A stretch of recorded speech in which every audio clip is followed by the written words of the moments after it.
And with Election Day 9 weeks away, some area Democrats are once again voicing support for raising the state's minimum wage.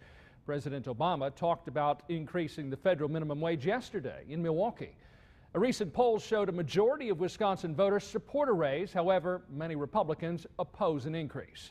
Could the issue play a role in the upcoming election? Fox 11's Andrew WLUK-TV is here now to break it down for us. Mark, this past winter, legislation to raise Wisconsin's minimum wage nearly $3 to $10.10 an hour went nowhere in Madison.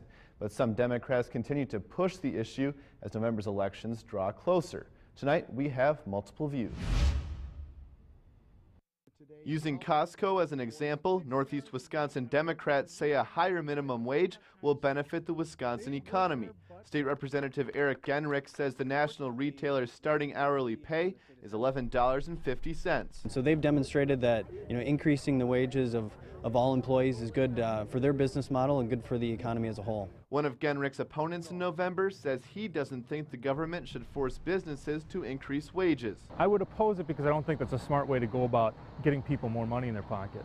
Meanwhile, a political science professor at UW Green Bay expects the issue to play on a larger scale. Is this good for working people? After President Obama's Labor Day speech in Milwaukee, David Helpap says the minimum wage debate will get more attention in the governor's race. I think the candidates have to respond to that and most definitely reiterate their stances and perhaps even expand on it as a campaign issue. Governor Walker opposes an increase while his Democratic opponent Mary Burke supports a raise.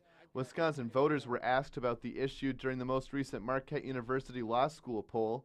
57% said they support increasing the minimum wage, while 36% said they oppose an increase. That same poll showed the race between Burke and Walker remains statistically tied.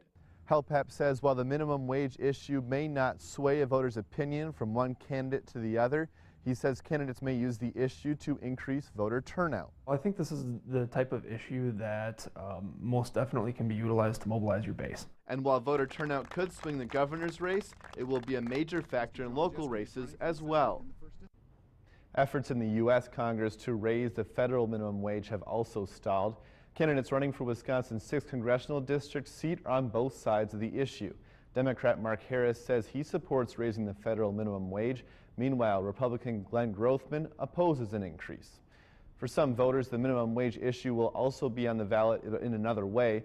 Appleton, Neenah, and Menasha are among several municipalities that will have an advisory referendum on minimum wage.